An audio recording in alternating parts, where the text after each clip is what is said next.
Welcome back to Ms. World Traveler in Cardiff. As you can tell, we are here on an overcast, dry day, but overall, the weather is unpredictable in the UK.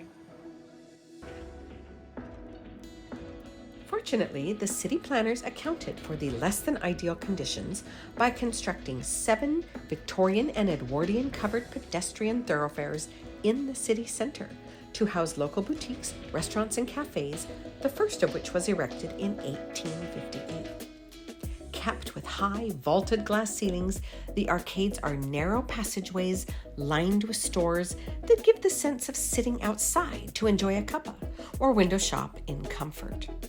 One of the many interesting stores is Spiller Records in the Queen's Arcade, established in 1894, making it the oldest store in the world to continuously sell records.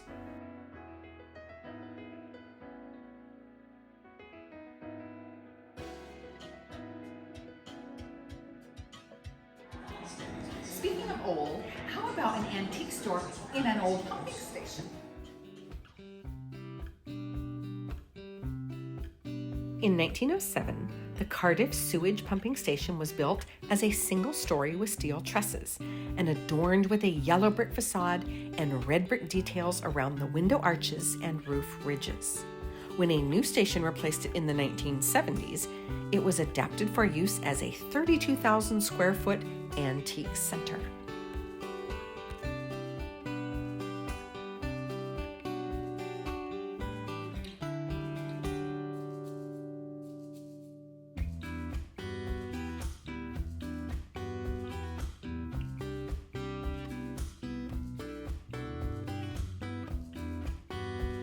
So I'm sitting here with Sue in this incredible building with the light just flooding in. But this building has a very interesting history, doesn't it? Oh yes, it used to be an old water pumping station, and through other areas of the building you can actually still see all of the tracks and everything there. But for the last 35 to 40 years it's been an antique centre, and also in my family. So Now you were saying your father started this business. yeah, my father and my brother and my mum, they all started the business together, and then I joined a little bit later on. And now we run it. My father unfortunately has passed away, but we all run it as a family. So it's a family concern. Love that. Yeah. So have you always had a love of antiques? Yeah. It's been in my antiques been in my family most of my life. It's like in your blood, right? You grow up with it. You That's just right, you yeah. pick up the knowledge along the way. You do, and you never stop learning. That's right. That's right. Which is quite nice. I think one of the things that really appealed to me about this was the different levels. Again, the light. It's just so bright and airy. And sometimes I think when you're around antiques, it feels darker. Yes. So to be in a space where you can truly see things and The light is bright. the light is bright. But you guys have done some things to the building, right? Lots of things. Originally, when we came here, all of the mezzanine floors weren't here. We've added to the building, made more floors and created more spaces. And most of the places here we rent out. So you've got a very eclectic mix of traders. They bring in all sorts of different things. And how many traders do you have? About 45 traders. Okay. It's interesting because they bring in just very bizarre things sometimes, and other times just beautiful pieces of antiques. So, do you have any interesting stories about pieces that came in that you're just like, wow, I've never seen that before, or that's just so fascinating? To be honest, I can remember something my father bought, which was a really big, that size copper kettle.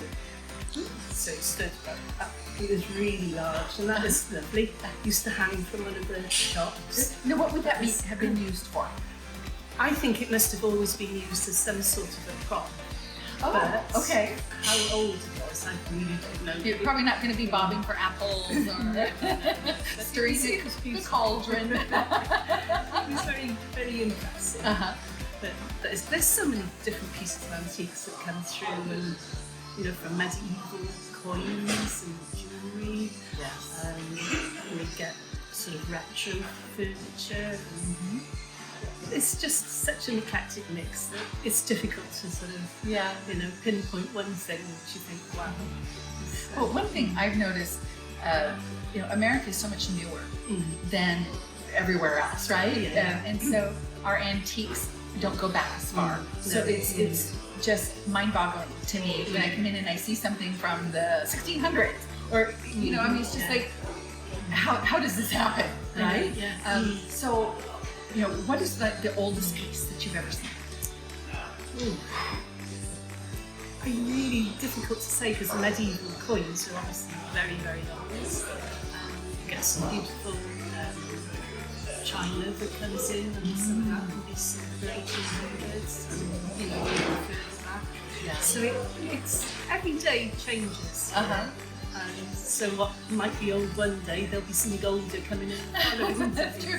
Well, it's kind of embarrassing that some of the stuff I grew up with is now in the vintage shops, right? Yeah. I guess my vintage. It's back in fashion. Exactly. We'll never go out of fashion. Only I haven't thrown it out. Exactly. There we go. We can read that. As soon as Sue mentioned medieval coins, I knew we had to see them and hear the story about their authenticity. Paul is one of the traders here at the pumping station, and while he didn't want to be on camera, he was keen to tell us about his collection. So how do you know that they're genuine? How do you date these things? With a lot of experience, 20, 30 years. That's my collection, by the way. It's there for sale, but I collect it. So Okay. Where do you find it? metal detector. Really? You do it in the US, but they keep finding coins that are 100-year-old. We find out 3,000 years. Yeah. So when you say metal collecting, would that be on the beach, in the Fields. mountains, Fields. in the Farmer. fields? So there's mainly farmers. Ah, okay. Let me see if there's something else interesting. Well, while you're getting that, either the Romans had very, very tiny fingers, or it was for a child. Right. That's not Roman. Okay, that one's well, but same principle. Look how tiny it is. I was gonna say. Children, Roman children from good classic families would wear those. Wow. You see, I've got some special stuff in the other cabinet. Oh, can we see the special Oh, stuff? yeah. And you even- you catch all of that? I can do it. Okay. And it says not for sale, so these are just to look at and admire. This is a Roman mansion.